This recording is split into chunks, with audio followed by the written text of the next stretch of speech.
अनुगुल जिला बहरपाड़ ब्लॉक तेंटोई और तेंटोलोई ग्राम दे जाइथिबा नाल्को आस पाइप फाटी एकर एकर चाष जमी नष्ट हो जाइछि। सूचना जे तेंटोई ग्रामर तरणୀ सेन नायक, राजकिशोर नायक, लंबोदर नायक, कैलाश नायक, लोचर नायक, सज नायक एमिति आहुरी अनेक लोकंक चाष जमी नाल्को आस पानी माड़ीजिबा फल समस्त चाष नष्ट हो जाइछि। प्राय 4 एकरରୁ ଅଧିକ ଚାଷ ଜମିରେ ପାଣି ମାଡ଼ିଯିବା ଫଳରେ ଚାଷୀ ମୁଣ୍ଡରେ ଚଡ଼କ ପଡ଼ିଛି। ଧାନ ଅମଳ ହେବା ସମୟ ହୋଇଯାଇଥିବା ବେଳେ ଧାନ କାଟିବା ପାଇଁ ବିଲକୁ ଆସି ଦେଖିଲା ବେଳେ ବିଲରେ ଆସ୍ ପାଣି ମାଡ଼ିଯାଇଛି। ତେବେ ଆସ୍ ପାଇପଲାଇନ୍ ମରାମତି କାମ ନେଇଥିବା ଠିକା ସଂସ୍ଥାରେ ମଧ୍ୟ ଏଯାଏଁ ଦେଖା ନାହିଁ। କିଛି ସ୍ଥାନୀୟ ଦଲାଲ ସାହାଯ୍ୟରେ ଘଟଣାଟିକୁ ଚପାଇ ଦେବାକୁ ଚେଷ୍ଟା କରିଛି ଠିକା ସଂସ୍ଥା।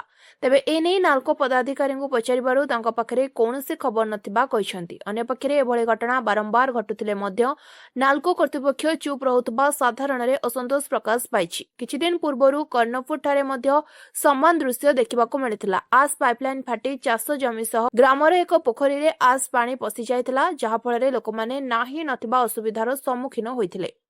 ତେବେ ଏହାର ତୁରନ୍ତ ସମାଧାନ କରା ନଗଲେ ନାଲ୍କୋ ରେଳ ଧାରଣା ଅବରୋଧ କରିବାକୁ ଚେତାବନୀ ଦେଇଛନ୍ତି ଉଭୟ ତେଣ୍ଟାଇ ଓ ତେଣ୍ଟୁଲାଇ ଗ୍ରାମବାସୀ।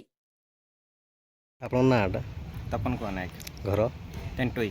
କ୍ଷେମ ମିଳି नाल्कोर पाइपलाइन आस पाइपलाइन तेंटोई दी जाइथिबा जो आस पाइपलाइन रो गत राति रे पाइपलाइन फाटी तार आस पानी जोटा आस मिसिक आसुची पानी गुड़ाक जोटा फाटिकी आम जमी गुड़ाक धान अमल होता जमी गुड़ाक पानी माड़ी जाइए और पानी भर्ती होगी जमी गुड़ाक जो आम आज धान भी काटि पार्लुनि और धान गछ गुड़ाक भी नष्ट होगा नष्ट हो जाइए कह गले आम जमीटा तो पाखापाखि 1 एकर भाया जमीटा जनक जमी को भी पानी आस पानी माड़ी जाइए मो सांगे थी भाई भी जमी भी माड़ी जाइए आम चाहूँ क्षतिपूरण नाल्को ता तरफ किसी माने इन्वेस्टिगेशन कर क्षतिपूरण दो आमको आगुरी भी पाइपलाइन फाटी विभिन्न टाइम रे आस पानी माड़ी जाऊँ जमी गुड़ाक तो या प्रति नाल्को प्रशासन ध्यान ना आम बारंबार भी लिखित आकार जनाऊँ कि कौन एक्शन नि नाल्को लिखित आकार आउतर आगू जनाଯିव जदि कौन प्रशासन नाल्को प्रशासन यदि ध्यान न दिखती